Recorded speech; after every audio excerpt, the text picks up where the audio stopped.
ओम मुनित्रयं नमस्कृत्य सूक्तिः परिभाव्य च वैयाकरणसिद्धान्तकौमुदीयं विरच्यते श्रौत्रार्हन्ति जनैरुण्यैर्महर्षिभिर्हृदिवं दोष्टुयमानोऽप्यगुणो विभुर्विजयतेतराम्।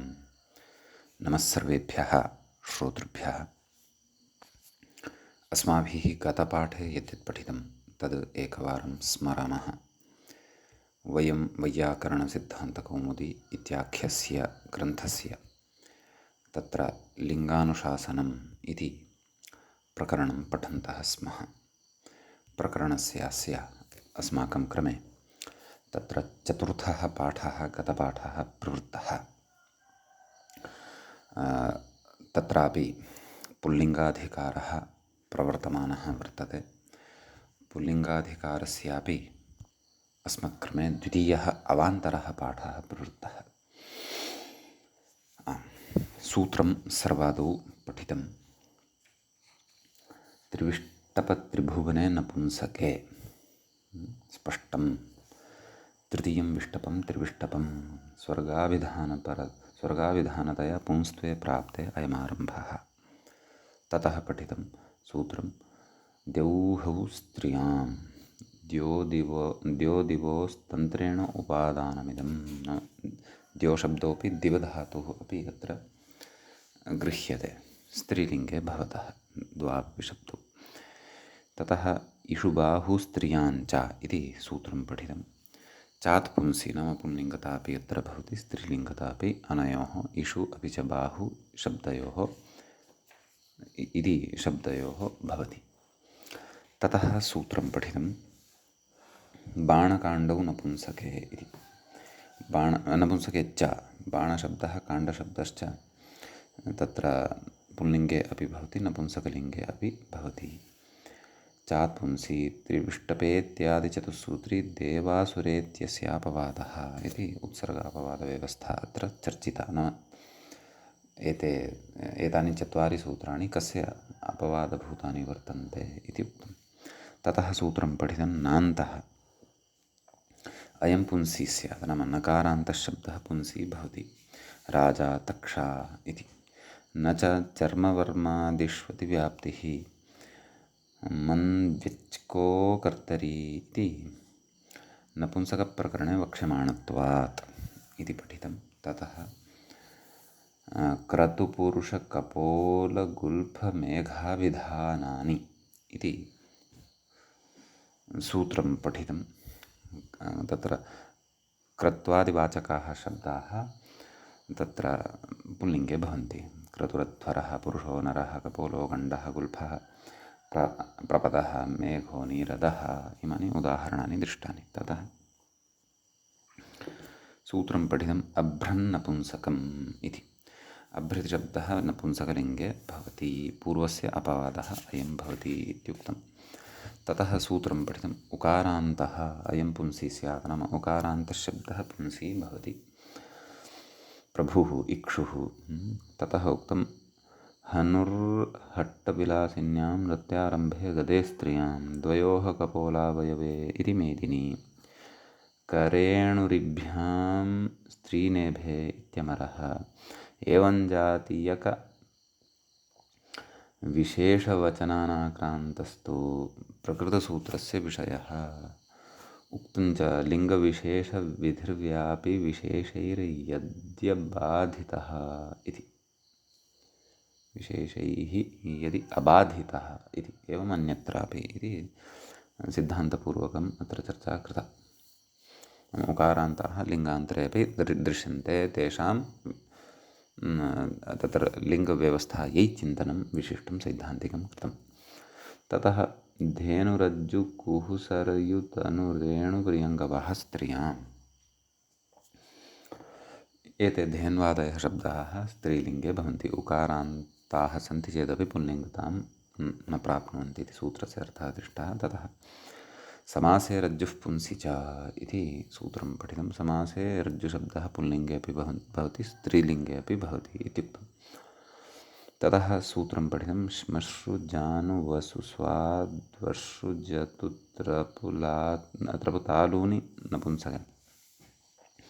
शमश्रु इत्यादयः एते शब्दाः उकारान्ताः सन्ति चेदपि नपुंसकलिङ्गे भवन्ति इति सूत्रस्य अर्थः।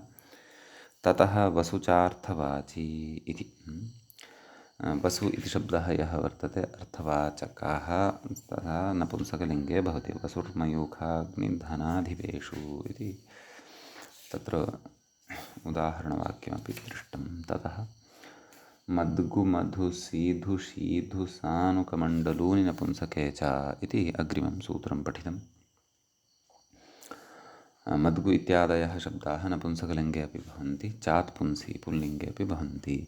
अयं मद्गुः इदं मद्गु इति तत्र एकम् उदाहृतम्, अन्यानि अपि उदाहरणानि दृष्टानि अस्माभिः। ततः अग्रे सूत्रं रुत्वन्तः इति पठितं। तत्र मेरुः सेतुः इति तत्र इदम् उदाहरणद्वयम् अत्र दृष्टं। तदनन्तरं दारुकशेरुजतुवस्तु मस्तूनि नपुंसके इति दार्वादयः शब्दाः तत्र केचन रुन्ताः केचन त्वन्ताः सन्ति चेदपि पुल्लिङ्गे न भवन्ति, नपुंसकलिङ्गे भवन्ति। रुत्वन्त इति पूर्वत्वस्य अपवादः इदं दारु इति पठितं। सक्तुर्नपुंसके च सक्तुशब्दः नपुंसकलिङ्गे अपि भवति पुल्लिङ्गे अपि भवति इति अग्रे उक्तं। ततः अधिकारसूत्रं पठितं। प्राग्रश्मेरकारान्तः रश्मिदिवसाविधानानि इति वक्ष्यति। ततः प्राग् एतस्मात् अकारान्तः इत्यधिक्रियते। ततः सूत्रं पठितं कोपधः। कोपधः अकारान्तः पुंसि स्यात्, स्तबकः कल्कः इति उदाहरणद्वयम् अत्र दृष्टं। ततः चिबुकशालूकप्रातिपदिकांशुकोल्मुकानि नपुंसके इति पूर्वसूत्रस्य अपवादः अयं पठितः। चिबुकादयः तु नपुंसके भवन्ति। स्युर्नाम अकारान्तः, स्युर्नाम कोपधाश्च। ततः सूत्रं पठितं। कण्टकानीकसरगमोदकचषक मस्तकपुस्तकतडाकनिष्कशुष्कवर्चस्कपिनाकभाण्डकपिण्डककटक षण्डकपिटकतालकफलकपुलाकानि नपुंसके च। इमानि नपुंसकलिङ्गे अपि भवन्ति पुल्लिङ्गे अपि भवन्ति इति सूत्रस्य अर्थः दृष्टः। उदाहरणानि तु सूत्रे साक्षात् पठितानि एव। तदनन्तरम् अस्माभिः सूत्रं पठितं टोपधः। टोपधः अकारान्तः पुंसि स्यात्, घटः पटः इति। ततः किरीटमुकुटललाटवटवीटशृङ्गाटकराटलोष्टानि नपुंसके इति अग्रिमं सूत्रं पठितं। किरीट इत्यादयः एते शब्दाः नपुंसकलिङ्गे भवन्ति, टोपधः सन्ति चेदपि। किरीटम् इत्यादि इमानि उदाहरणानि भवन्ति। ततः सूत्रं पठितं कूटकपटकवाटकर्पटनटनिकटकीटकटानि नपुंसके च। नाम एतानि पुल्लिङ्गे अपि भवन्ति नपुंसकलिङ्गे अपि भवन्ति। अतः कूटः कुटम् इत्यादि चात् पुंसि इति साक्षादेव तत्र उक्तम् इति एतावन्ति सूत्राणि गते पाठे अस्माभिः पठितानि। गतपाठस्य अन्ते व्याख्यायाः पङ्क्तयः तत्र इत्थमासन्। वसुचार्थवाची अर्थवाची वसुशब्दः नपुंसके च द्रष्टव्यः। रुत्वन्तः उकारो नकारेत् संज्ञकः मेरुः। सेतुरित्यत्र सितनिगमिमसि सच्यविधायिं कुशिभ्यस्तुन् इति तुन्। सूर्यवाचकः प्रथमः। दारुकशेरु जत्रुवादित्वाद्रुप्रत्ययान्ताः एते इति तत्र उक्तम्। नाम इति एतावत्पर्यन्तः व्याख्याभागश्च अस्माभिः गते पाठे पठितः। यदि अयम् अस्मत्क्रमे तत्र चतुर्थः पाठः लिङ्गानुशासनप्रकरणस्य प्रवृत्तः। तत्र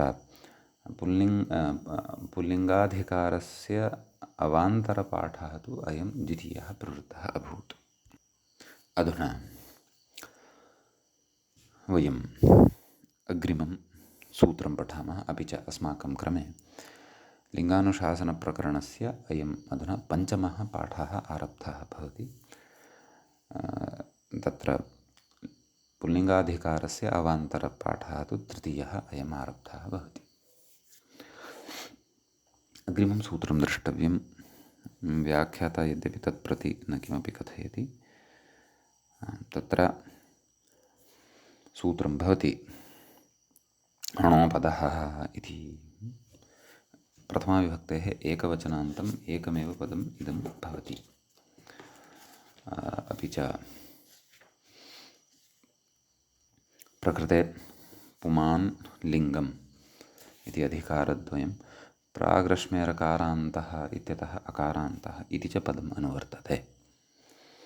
नाम सः अधिकारः अत्र सम्बध्यते। सूत्रार्थः कृतो वर्तते मूले। णोपधः अकारान्तः पुंसि स्यात्। गुणः गणः पाषाणः एवं णोपधानि इमानि उदाहरणानि प्रदत्तानि वर्तन्ते। गुण आमन्त्रणे इति धातोः पचाद्यचि सति गुणशब्दः सिद्ध्यति। गणसङ्ख्याने इति धातोः तत्र पचाद्यचि सति गणशब्दः सिद्ध्यति। ततश्च पशगतौ इति धातोः आनच प्रत्ययः युधि बुधि दृशः किच्च इति औणादिकसूत्रद्वारा आनचि सति पाषाण इति शब्दः सिद्ध्यति।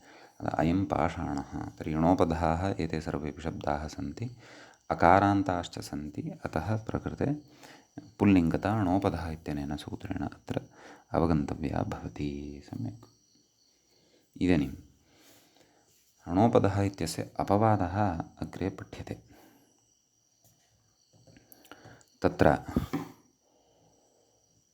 सूत्रम् अग्रिमं द्रष्टव्यम्। ऋणलवणपर्णतोरण रणोष्णानि नपुंसके इति। अत्र ऋणलवणपर्णतोरणरणोष्णानि इति प्रथमाविभक्तेः बहुवचनान्तं भवति। नपुंसके इति सप्तमीविभक्तेः एकवचनान्तं भवति। पूर्वसूत्रापवादः इत्युक्तं। तर्हि णोपदाः सन्ति, अकारान्ताः अपि सन्ति। ऋण लवण पर्ण तोरण रण उष्ण एते शब्दाः, तथापि एते पुल्लिङ्गे न भवन्ति, अपि तु नपुंसकलिङ्गे भवन्ति इति। ततः इमानि एव उदाहरणानि भवन्ति। यथा आद्यमस्ति ऋण। ऋगतौ इति धातोः क्तप्रत्यये सति णत्वादिकं विधाय ऋण इति शब्दः सिद्धः भवति। लवण इत्यत्र लूञ्छेदन इति धातोः नन्दिग्रहीत्यादिसूत्रद्वारा ल्युप्रत्यये सति लवणशब्दः सिद्धः भवति। ततः निपातनात् तत्र णत्वं भवति। पर्ण इत्यत्र पर्णहरितभावे इति धातोः पचाद्यचि सति पर्णशब्दः सिद्ध्यति। पुनः त्वरणहिंसनयोः इति धातोः कर्णादिकरणयोश्च इत्यनेन ल्युटि सति पर्ण इति शब्दः सिद्ध्यति। ततः रणशब्दे इति धातोः तत्र अप्रत्ययान्तः पैरण्योरुपसङ्ख्यानम् इत्यनेन अप्रत्ययति रणशब्दश्च सिद्ध्यति। उष्णम् इत्यत्र उषधः दाहे इति धातोः इंसजिदींष्य विभ्याङ्नक् इत्यनेन नकि सति अयञ्च शब्दः सिद्ध्यति। अतः सर्वेपि एते शब्दाः णोपधः सन्ति चेदपि नपुंसकलिङ्गे एव भवन्ति, पुल्लिङ्गे तु न भवन्ति इति भावः। सम्यक्। ततः अग्रिमं सूत्रम् अत्र वयं पठामः। अग्रिमसूत्रेण उच्यमानं नपुंसकलिङ्गेपि भवति, पुल्लिङ्गेपि भवति इति। ततः कार्षापणसवर्णसुवर्णव्रण चरण विषण विषाण वृषण विषाण चूर्णानि नपुंसके च चूर्णतृणानि नपुंसके च। पुनः पठामि सूत्रं। कार्षापणस्वर्णसुवर्णव्रणचरण वृषण वृषाण चूर्णतृणानि नपुंसके च इति। खलु। तर्हि कार्षापण इत्यादयः ये शब्दाः वर्तन्ते, तत्र कार्षापणसवर्णसुवर्णव्रणचरण वृषण विषाण चूर्ण तृण एते पुल्लिङ्गे अपि भवन्ति, नपुंसकलिङ्गे अपि भवन्ति। सम्यक्। तत्र कर्षस्य अयं कार्षः पुनः आङ्पूर्वकात् पणधातोः नित्यं पणः परिमाण इत्यनेन अपि सति आपण इति शब्दः सिद्धः भवति। कर्ष आपण अनयोः समासः प्रकृते भवति। कार्षस्य आपणः एवं विग्रहे सति प्रकृतसूत्रेण तत्र नाम पुल्लिङ्गता नपुंसकलिङ्गता च उच्यते। तदेव मूले उक्तमेव खलु साक्षात् चात् पुंसि नाम पुंसि अपि भवन्ति एते शब्दाः। ततः स्वर्ण इति अस्ति। सुष्ठु ऋणोति इति विग्रहे सु उपपदे ऋण धातोः पचाद्यचि सति स्वर्णशब्दः सिद्धः भवति। सुवर्णं नैव सुवर्ण इति स्वर्ण इति तु स्वर्ण इत्यत्रापि रु इत्येव सु इति एव उपपदं वर्तते। सुवर्ण इत्यत्रापि तदेव सुष्ठु वर्ण्यते। वर्णवर्णने इति धातोः एरच इति सूत्रेण अच् भवति खलु। प्रकृतसूत्रद्वारा वर्ण इति धातुः यदि अजन्तः तर्हि एवं खलु, तर्हि एव अचौयत् इत्येतस्य अर्हता अस्ति खलु। ततः प्रकृतसूत्रद्वारा कार्षापणे इत्यादि सूत्रद्वारा उभयलिङ्गता अत्र उच्यते। अयं सुवर्णः इदं सुवर्णं। वर्ण इति शब्दः वर्तते। तत्र वर्णगात्रविचूर्णने इति धातोः पचाद्यचि सति वर्णशब्दः सिद्धः भवति। चरण इति तु चरगतिभक्षणयोः इति धातोः कर्णाधिकरणयोश्च इत्यनेन ड्यूटि सति शब्दः अयं सिद्ध्यति। वृषणम् इति तु वृषुसेचने इति धातोः बाहुलकात् क्यु प्रत्यये सति वृषणम् इति सिद्ध्यति। ततः विषाणम् इत्यत्र विपूर्वकात् असुभुविति धातोः ताच्छील्यवयोजनशक्तिषु चानशितिनेन चानशि सति श्नसौरलोपादिकं सर्वं कृत्वा विषाण इति सिद्ध्यति। चूर्णम् इति तु चूर्णपेषण इति धातोः णिच प्रत्यये सति अयं शब्दः सिद्ध्यति। ततश्च एरच इत्यनेन णिलोपः नाम अच् प्रत्ययः भवति। ततः णिलोपादिकं कृत्वा चूर्णशब्दः सिद्धः भवति। तृणम् इत्यत्र तृणु अदने इति धातोः अकर्तृचकारके संज्ञायाम् इत्यनेन घञ्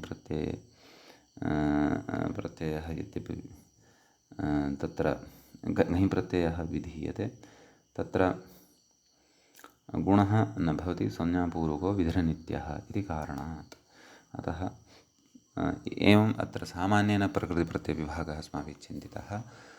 यद्यपि एतेषां प्रकृतिप्रत्ययविभागविषयः तु अस्माभिः कौमुद्यां पूर्वं तत्र प्रकरणे कृतः एव वर्तते, परन्तु एतेन व्याजेन स्मरणमपि भवति।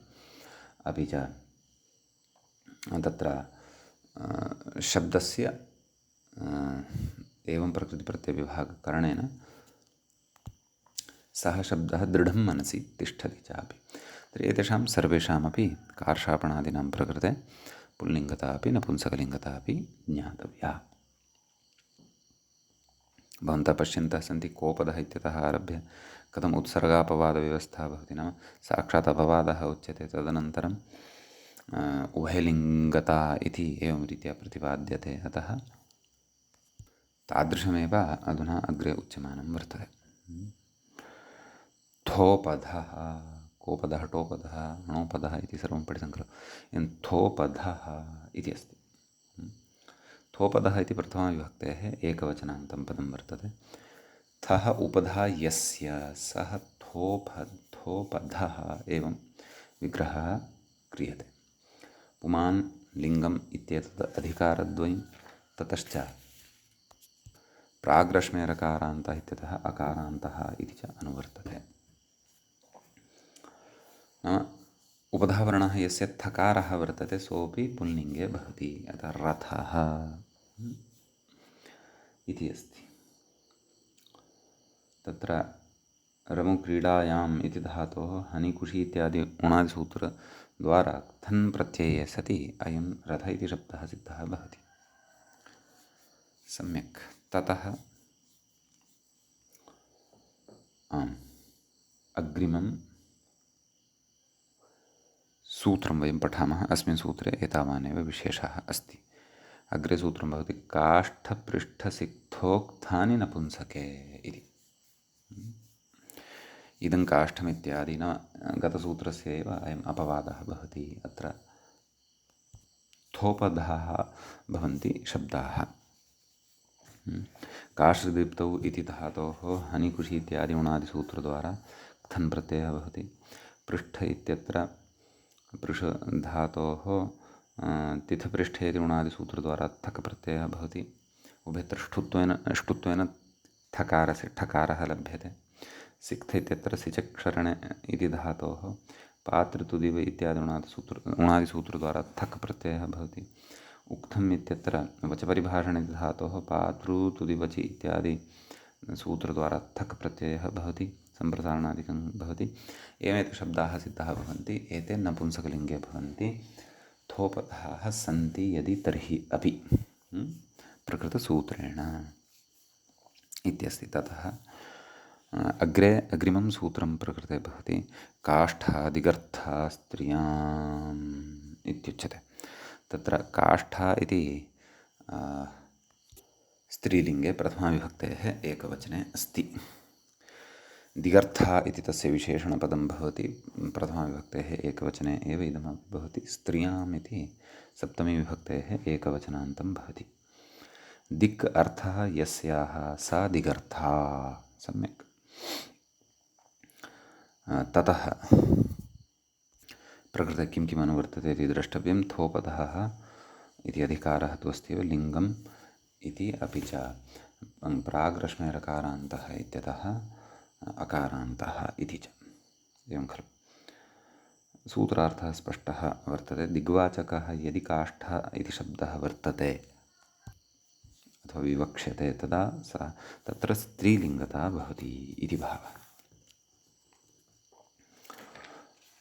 इति अयम् अस्मिन् सूत्रे विशेषः भवति। इमाः काष्ठाः इति। इमाः इति अतएव विशेषणं प्रकृते विशेषेण स्त्रीत्वस्फोरणाय प्रयुक्तं वर्तते। इदं विशेष्यपदं। व्याख्याता तु कंसं चाप्राणिनि कंसं शब्दस्य इति किमपि वदन्नस्ति। तस्य सम्बन्धः नाम कंसशब्दस्य चर्चा अग्रे कदा क्व आगमिष्यति इति पश्यामः, क्रमशः गच्छन्तः भवामः। अस्तु, अग्रिमं सूत्रं भवति तत्र 373तमं सूत्रं भवति। तीर्थप्रोथयूथगाथानि नपुंसके च इति। सम्यक्। एतानि नाम तत्र तीर्थशब्दः तीर्थप्रोथयूथगाथानि इति तत्र प्रथमाविभक्तेः बहुवचनान्तं पदं भवति। नपुंसके इति सप्तम्यन्तं भवति। च इति अव्ययपदं भवति। तीर्थप्रोथयूथगाथ एतेषां तत्र प्रकृते इतरेतरयोगद्वन्द्वः भवति। चात् पुंसि नाम पुंसि इति अनुवर्तते एव। पुमान् इति अपि च लिङ्गम् इति अनुवर्तते। थोपधः इति तु अनुवर्तते एव। अकारान्तः इति च प्राग्रश्मेरकारान्तः प्राग्रश्मेः अकारान्तः इति च अधिकारः अत्र लभ्यते। चात् पुंसि इति उक्तमेव। ततः अयं तीर्थः इदं तीर्थं। सम्यक्। तर्हि अत्र तृप्लवनसन्तरणयोः इत्यस्मात् पातृ इत्यादि औणादिकसूत्रद्वारा थक् प्रत्ययः भवति। प्रोथम् इत्यत्र प्रोथृपर्याप्तौ इति सूत्रद्वारा तीर्थप्रोथ इति प्रोथृपर्याप्तौ इति धातोः तीर्थप्रोथ इत्यादि सूत्रद्वारा तत्र उभयलिङ्गता भवति।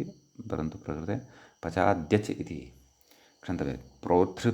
पर्याप्तौ इति धातोः पचाद्यच् इति प्रोथर्थः सिद्धः भवति। यूथ इत्यत्र यू मिषणामिषणयोः इति धातोः तिष्ठपृथ गूथ यूथ इत्यादि सूत्रद्वारा थक् प्रत्ययः भवति। किञ्च तत्र दीर्घादिकं सर्वं निपात्यते। किञ्च तत्र गाथ इति वर्तते। गै शब्दे इति धातोः आत्वादिकं कृत्वा उषिकुषि इत्यादि सूत्रद्वारा औणादिकसूत्रद्वारा थन् प्रत्ययः भवति। ततः गाथ इति शब्दः सिद्धः भवति। एते सर्वे शब्दाः तद् पुल्लिङ्गे अपि भवन्ति, नपुंसकलिङ्गे अपि भवन्ति। अयं प्रोथः इदं प्रोथम्, अयं यूथः इदं यूथम्, अयं गाथः इदं गाथम् इति एवमत्र इमानि पदानि भवन्ति। ततः अग्रिमं सूत्रम् अधुना वयं पठामः। यथा कोपदः टोपदः णोपदः थोपदः इति पठितं तद्वदेव अग्रे सूत्रं वर्तते। नोपधः इति अस्ति। सम्यक्। तत्र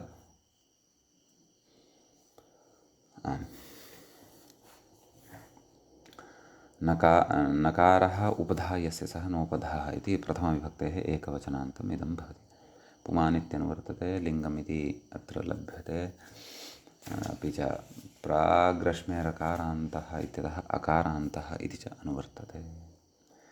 अदन्तः पुंसिति शेषपूर्णेन सूत्रार्थः उक्तः वर्तते। नाम नोपधः यः शब्दः वर्तते अकारान्तः सः पुल्लिङ्गे भवति इति। इनः फेनः इत्युक्तम्। एवं खलु। सूर्यस्य अथ स्वामिनः पर्यायः भवति इनः फेनः इति। तत्र डिण्डीरविशेषस्य नाम समुद्रादिषु अथवा द्रव्यविशेषेण डिण्डीरविशेषः उत्पद्यते तस्य पर्यायः। तर्हि इणगतौ इति धातोः इण् सञ्जी इत्यादि उणादिसूत्रद्वारा नक् प्रत्ययः भवति। ओस्फायि वृद्धौ इत्यत्र इति धातोः औणादिक नक् प्रत्यये फेनमीनु इत्यनेन फेनशब्दः निपात्यते, नाम नक् प्रत्ययान्तः निपात्यते। नोपधः इत्यनेन उभयोः पुल्लिङ्गता भवति इति स्मर्तव्यम्। अग्रिमं सूत्रं पठामः। तत्र मूले भवति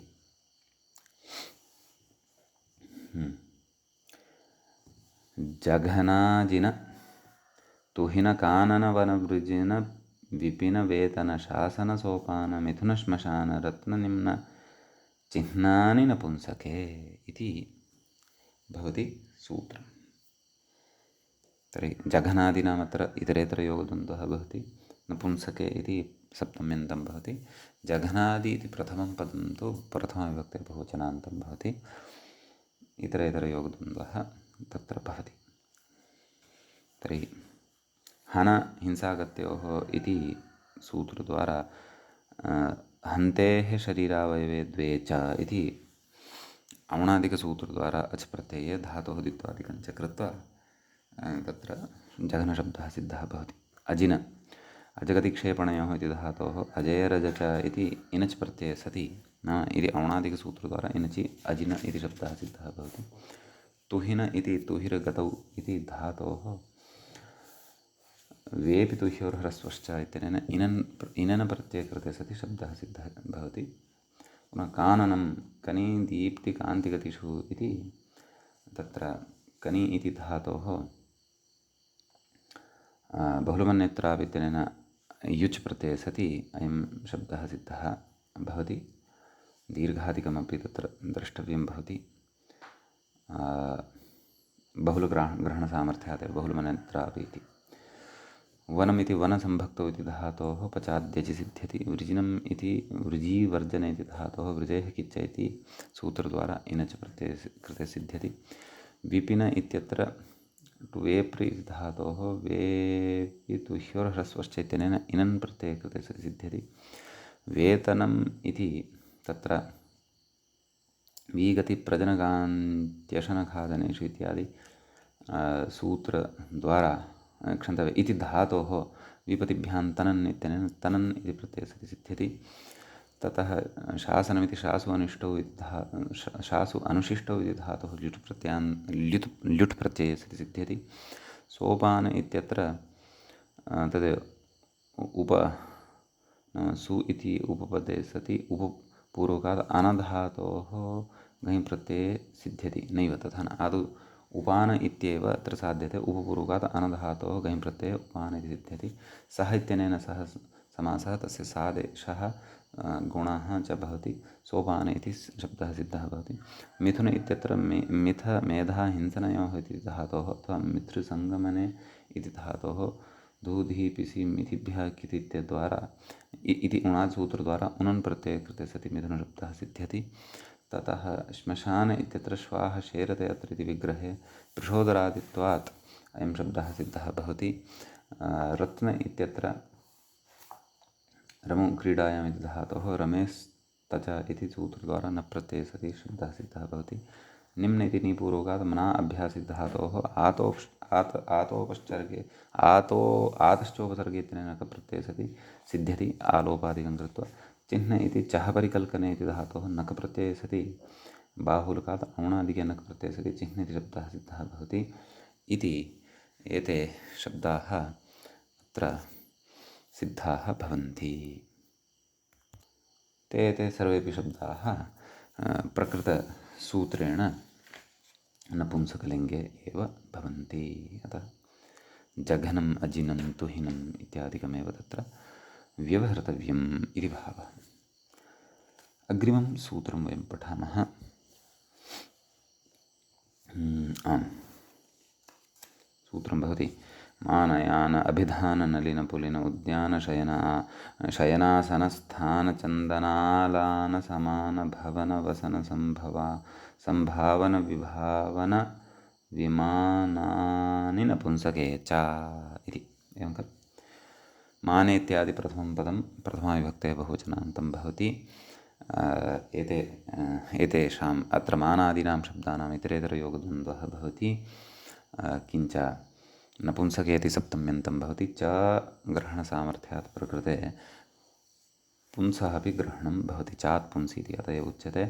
पुमान् लिङ्गं नोपधः अपि च तत्र प्राग्रश्मेरकारान्तः इत्यतः अकारान्तः इति च प्रकृते अनुवर्तते। सम्यक्। अयं मानः इदं मानम् इति तत्र उदाहरणानि अत्र इमानि सर्वाणि द्रष्टव्यानि भवन्ति। मूले एकमेव दत्तं वर्तते। तत्र मनु धातोः भावे घञि सति मानशब्दः सिद्धः भवति। तत्र या धातोः करणाधिकरणयोश्च इति सूत्रद्वारा ल्युटि सति यानशब्दः सिद्धः भवति। अपि च अभिपूर्वकात् धातोः कृत्यरुडो बहुलमित्यनेन ल्युटि सति अभिधानशब्दः सिद्धः भवति। नलगन्धे नलिन इत्यत्र नलगन्धे धातोः बहुलमन्यत्रापि इति सूत्रद्वारा इनन् प्रत्यये सति अयं शब्दः सिद्धः भवति। उद्यान इति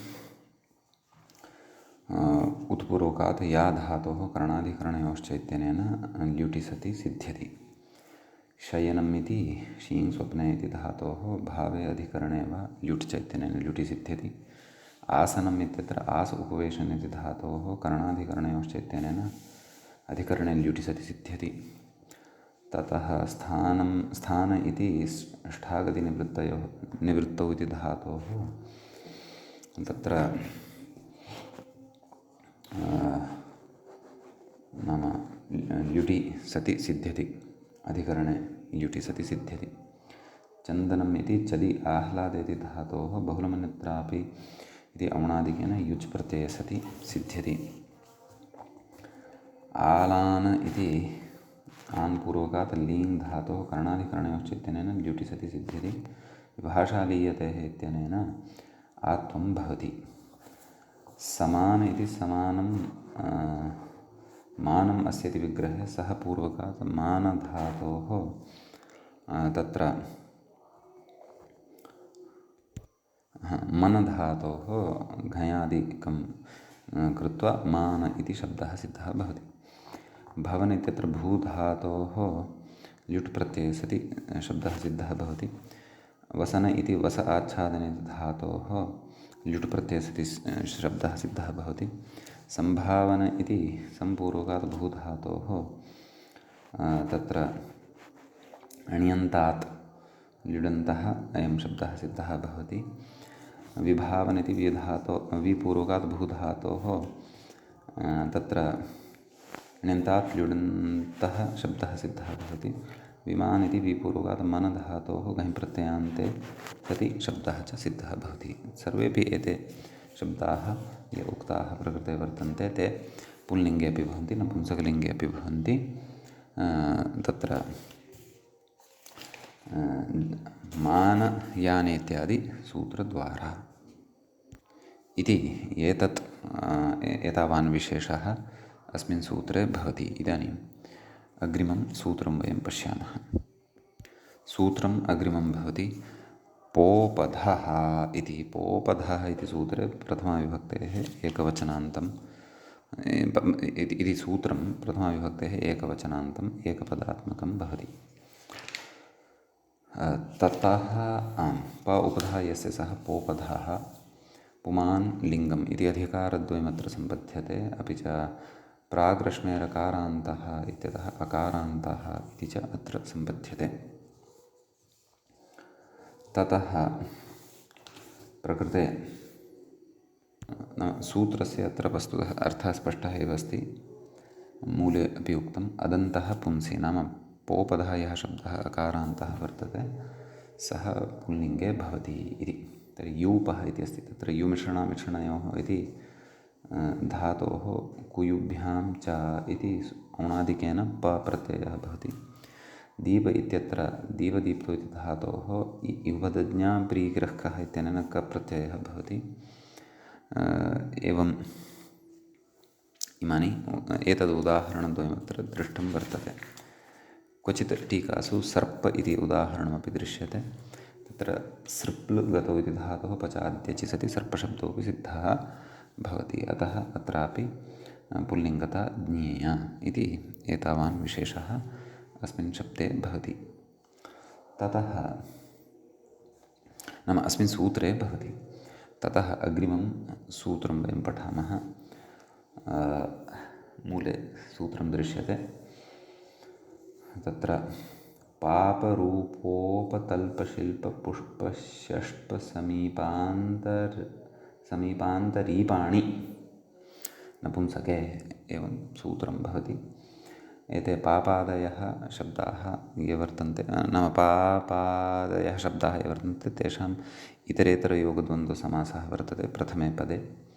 नपुंसके इति सप्तम्यन्तं भवति, सप्तमीविभक्तेः एकवचनान्तं भवति। ततः तत्र उदाहरणम् इदं पापम् इति अत्र भवति। अन्यानि अपि उदाहरणानि। इदं रूपम्, इदम् उडुपम्, इदं तल्पम्, इदं शिल्पं, सम्यक्, इदं पुष्पम्, इदं षष्ठम्। अस्तु, तर्हि तत्र तदेव पाप इति वर्तते। पारक्षण इति धातोः पानिविषिभ्यः पः इत्यनेन पप्रत्ययः इति पापशब्दः सिद्धः भवति। रूप इति रूपक्रियायाम् इति धातोः तत्र नाम पचाद्यचि सति चौरादिकः अयं धातुः स्वार्थे अणिप्रत्ययः, स्वार्थे प्रकृते अणिच् इति भवति। तस्य लोपादिकं कृत्वा रूपशब्दः सिद्धः भवति अजन्तः अच प्रत्ययान्तः। उडुपम् इति तत्र उडुनः पाति, जलात् पाति इति विग्रहे उडु इति उपपदे सति पारक्षण इति धातोः सुपिस्थः इत्यनेन कप्रत्यये सति अयं शब्दः सिद्धः भवति। ततः तल्प इति शब्दः वर्तते। तलप्रतिष्ठायाम् इति धातोः खष्पशिल्प इत्यादि औणादिसूत्रद्वारा पप्रत्ययान्तः तल्पशब्दः निपात्यते। ततः शिल्प इति भवति। अत्र शीलसमाधौ इति धातोः खष्पशिल्प इत्यादि सूत्रद्वारा एव पप्रत्ययान्तः अयं शब्दः निपात्यते, धातोः ह्रस्वश्च भवति। ततः पुष्प इत्यत्र पुष्पविकसने इति धातोः पचाद्यचि सति अयं शब्दः सिद्धः भवति। ततश्च षष्प इति षष्हिंसार्थः इति धातोः खष्पशिल्प इत्यादि सूत्रद्वारा पप्रत्ययान्तः षष्ठशब्दः सिद्धः भवति। ततः समीप इत्यत्र सम् अप इति उपसर्गद्वयपूर्वकात् तत्र न तथा न सम्पूर्वकात् अप् इति शब्दः नाम अप् इति शब्दः एव अत्र वर्तते जलार्थकः वाचकः जलार्थवाचकः सङ्गताः आपः यस्मिन् सङ्गतार्थे सम् इति भवति आपार्थे अबर्थे अप् इति च शब्दः अनयोः नाम समासः प्रकृते वर्तते। ततः ऋक्पूरब्धुः पथामानक्षत्रेण अप्रत्ययान्तः अप्रत्ययः अत्र भवति द्व्यन्तरूपसर्गेभ्योपैत्यनेन ईत्वे च सति अयं शब्दः सिद्धः भवति। अन्तरीप इत्यत्र तदेव अन्तर अप अनयोः समासे सति तदेव समासान्तः अच् प्रत्ययः भवति द्व्यन्तरूपसर्गेभ्योप ईत् इत्यनेन ईत्वं भवति। सर्वमिदं पूर्वं पठितं वर्तते कृदन्तेषु। अतः ईप इति प्रत्ययः भवति। अतः अन्तरीप इति शब्दश्च प्रकृते सिद्धः भवति इति अत्र एतेषां शब्दानां किञ्चित् प्रकृतिप्रत्ययविभागः विचारितः। एते शब्दाः सर्वेपि नपुंसकलिङ्गे भवन्ति इदं पापम् इत्यादिवत्। अयम् एतावान् विशेषः अस्मिन् सूत्रे भवति। इदानीम् अग्रिमं सूत्रं वयं पठामः। मूले सूत्रं दृश्यते शूर्प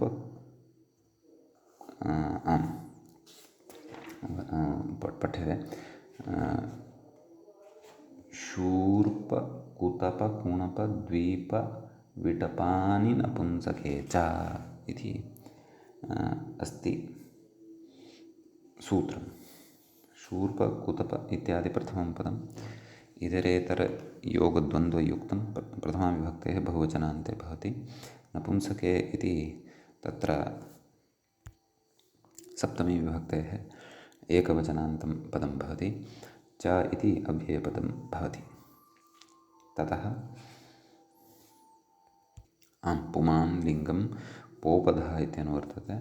अपि च प्राग्रश्मेरकारान्तः इत्यतः अकारान्तः इति च अनुवर्तते।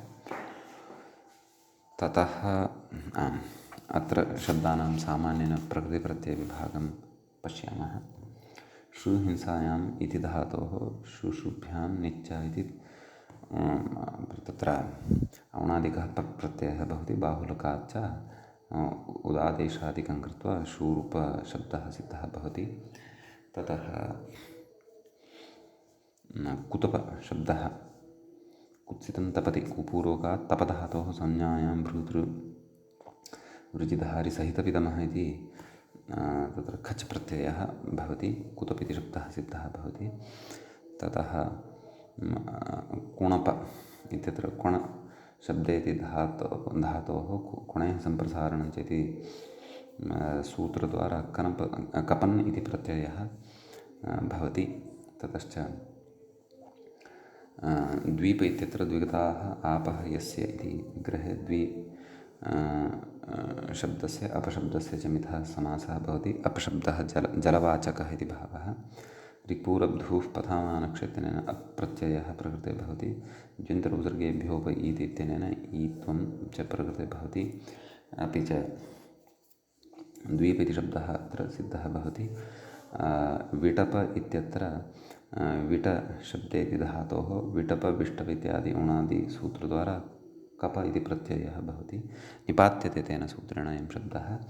अयं च शब्दः सिद्धः भवति। एवञ्च प्रकृतसूत्रद्वारा एतेषां शब्दानाम् उभयलिङ्गित्वं सिद्ध्यति। अयं शूर्पः इदं शूर्पम् इति उभयथापि प्रयोगः भवति इति भावः। तर्हि पोपधाः एते शब्दाः अस्माभिः दृष्टाः।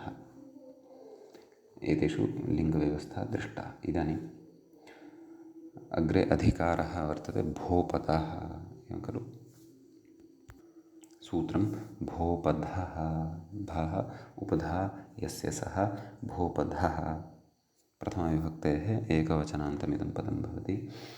पुमान् लिङ्गम् इति अधिकारद्वयमत्र अनुवर्तते। प्राग्रश्मेरकारान्तः इत्यतः अकारान्तः इति च अनुवर्तते। समीचीनं। सूत्रार्थः सरलः एव अस्ति। भकारोपधः यः शब्दः अकारान्तश्च यः वर्तते सः पुल्लिङ्गे भवति। स्तम्भः कुम्भः इति प्रकृते उदाहरणद्वयं दृश्यते। स्तम्भुरोधने इति धातोः मूलविभुजादिभ्यः कः इत्यनेन कप् प्रत्ययः सति स्तम्भशब्दः सिद्धः भवति। एवमेव उम्भति इति उपपदे सति उम्भपूर्ण इति धातुः कर्मण्यण् इत्यनेन अण् प्रत्ययः भवति। उपपदादिसमासे कृते प्रकृते कुम्भ इति शब्दः सिद्धः भवति। उभयोः अपि अकारान्तता वर्तते, भोपधत्वञ्च वर्तते। अतः भोपदः इत्यनेन पुल्लिङ्गविधानम् अनयोः सूत्रयोः भवति। ततः अग्रिमं सूत्रं भवति तत्र तलभं नपुंसकम् इत्यस्ति। तलभम् इति प्रथमाविभक्तेः एकवचनान्तं भवति। नपुंसकम् इति अपि प्रथमाविभक्तेः एकवचनान्तं भवति। लिङ्गं भोपदः इति अधिकारद्वयमत्र सम्बध्यते। प्राग्रश्मेरकारान्तः इत्यतः अकारान्तः इति च अनुवर्तते। तलभशब्दः अकारान्तः नपुंसकलिङ्गे भवति इति सूत्रस्य अर्थः भवति। तलभम् इति प्रयोगः भवति।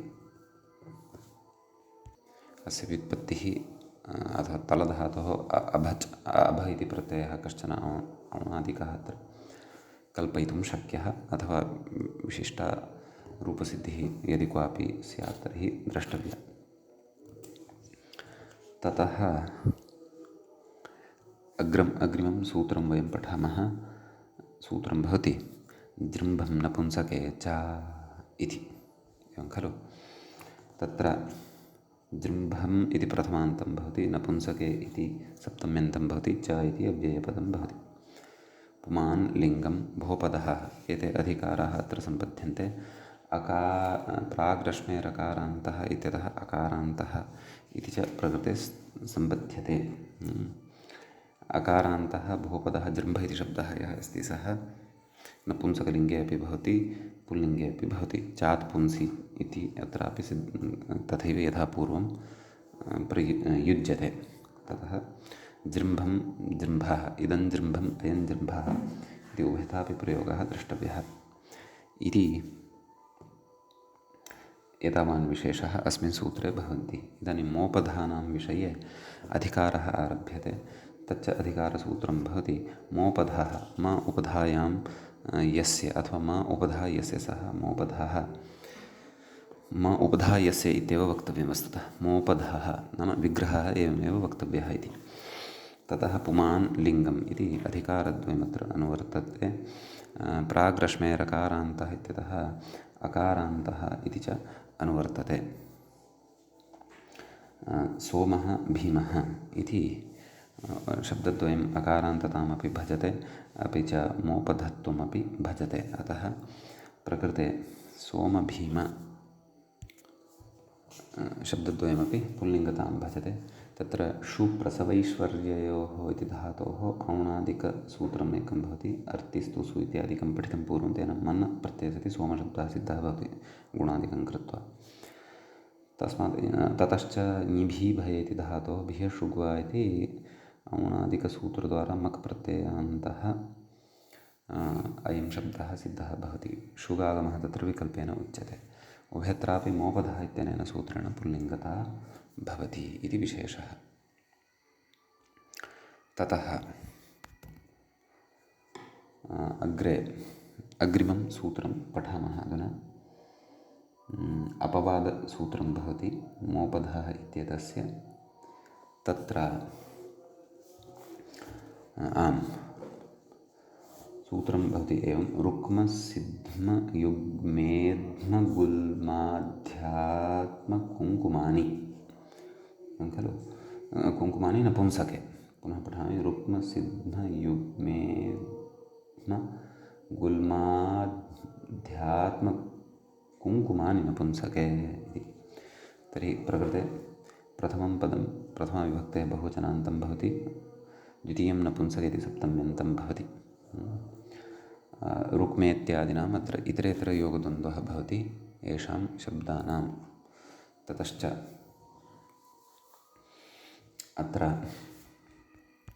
अत्र रुक्म इति यः शब्दः वर्तते रुचदीप्तौ अभिप्रीतौ च इति धातोः औणादिके मक् प्रत्यये कृते सति सिद्ध्यति। सिद्ध्म इति शिदुगत्याम् इत्यतः औणादिके मक् प्रत्यये बाहुलकात् मक् प्रत्यये कृते सिद्ध्यति। युग्म इति शब्दः युजसमाधौ इति धातोः मक् प्रत्यये कृते सिद्ध्यति।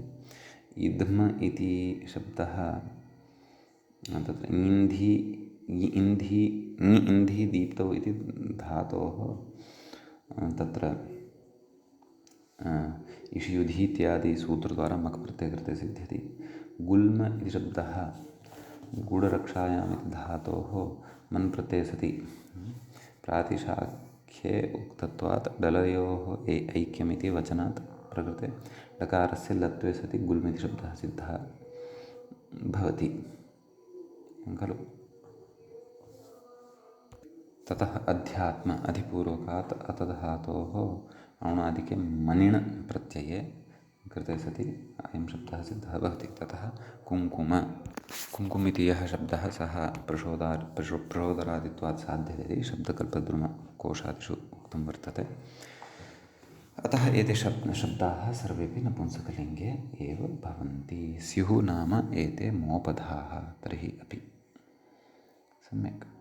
इदानीं पुनः अत्र मोपधप्रसङ्गे उभयलिङ्गविधायकं सूत्रम् अग्रे पठ्यते। सङ्ग्राम दाडिम कुसुम आश्रम क्षेम कौशम होमो दामानि नपुंसके च इदं भवति सूत्रम्। सङ्ग्रामादीनाम् इतरेतरयोगद्वन्द्वः भवति। प्रथमं पदं प्रथमां बहुवचनान्तं भवति। नपुंसके इति सप्तम्यन्तं सप्तमी विभक्तेः एकवचनान्तं भवति। च इति अव्ययं भवति। ततः प्रकृते चात् पुंसि इत्युक्तमेव यथा पुमान् लिङ्गं मोपधः इति सर्वमत्रापि अनुवर्तते। प्राग्रश्मे रकारान्तः इत्यतः अकारान्तः इति तु सम्बध्यते एव। तर्हि एते शब्दाः नपुंसकलिङ्गे अपि भवन्ति पुल्लिङ्गे अपि भवन्ति नपुंसकलिङ्गे अपि भवन्ति। अयं सङ्ग्रामः इदं सङ्ग्रामम् इति। एवञ्च तत्र समपूर्वकात् ग्रस्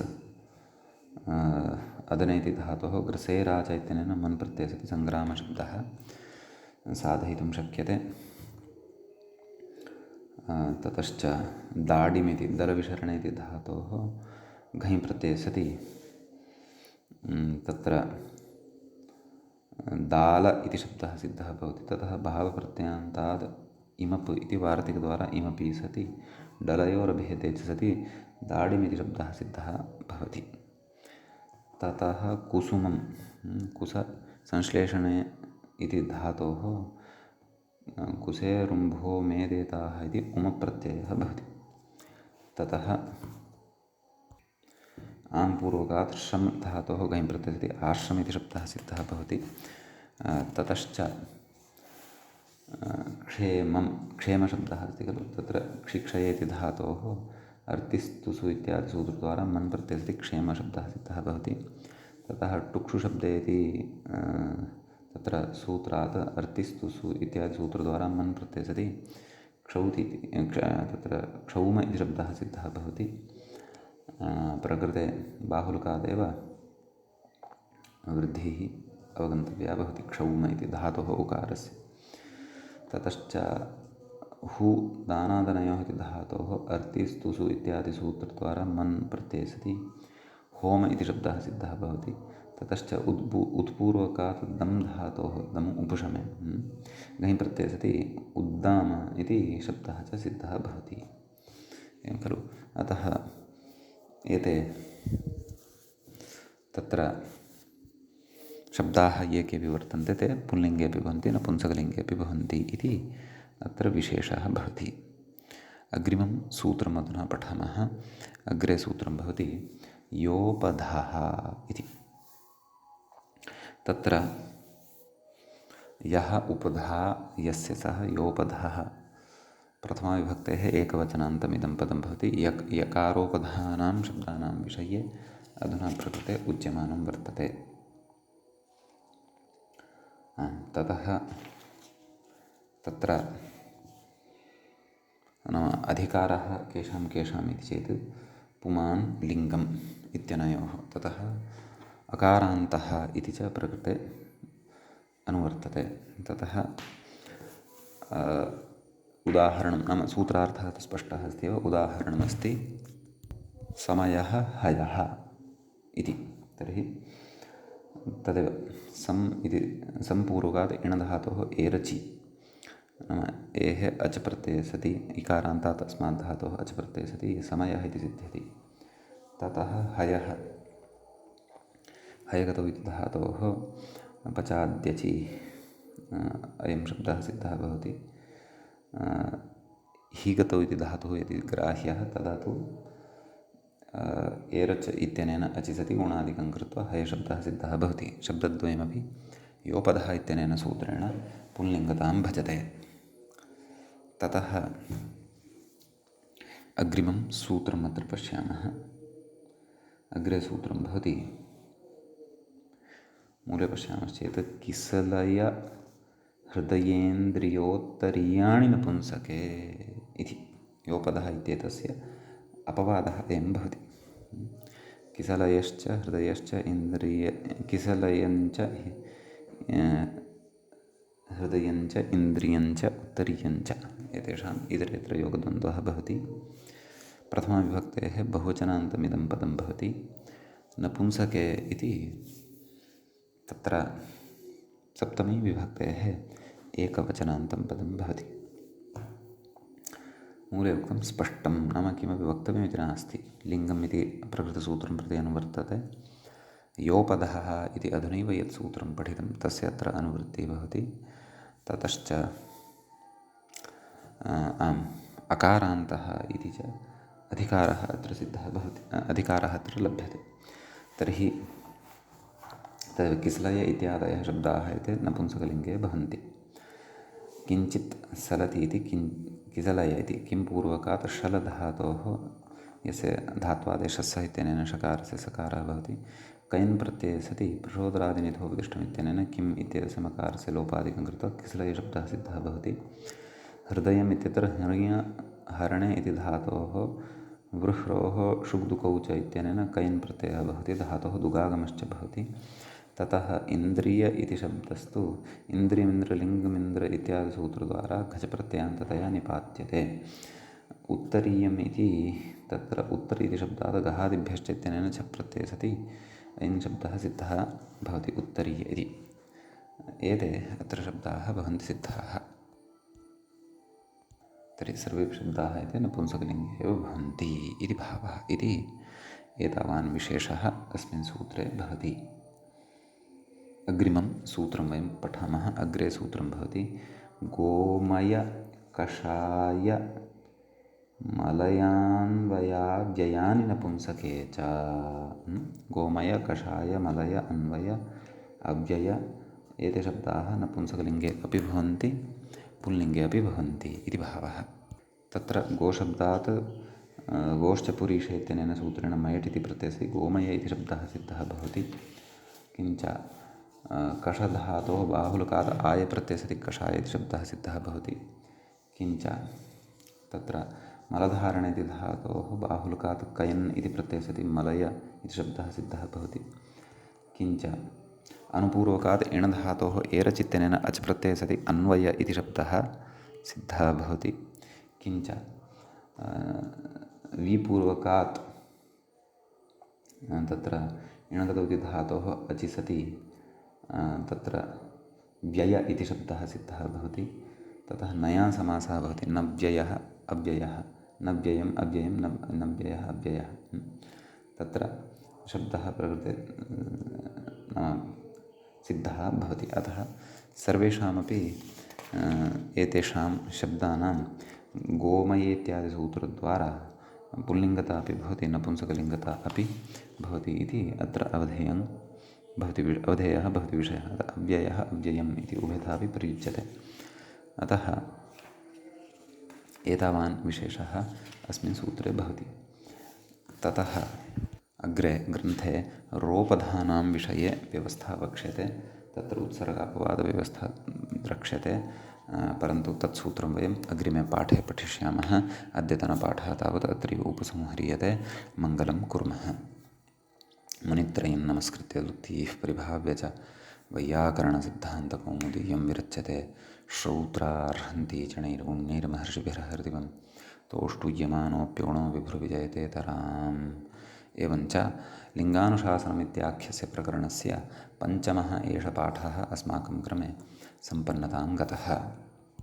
अपि च अस्य पुल्लिङ्गाधिकारस्य अवान्तरः तृतीयश्च एषः पाठः अत्र सम्पन्नः अभूत्। अग्रिमे पाठे रोपथव्यवस्थाम् आदाय पुनः उपस्थिताः भविष्यामः। नमः सर्वेभ्यः श्रोतृभ्यः भवद्भ्यः।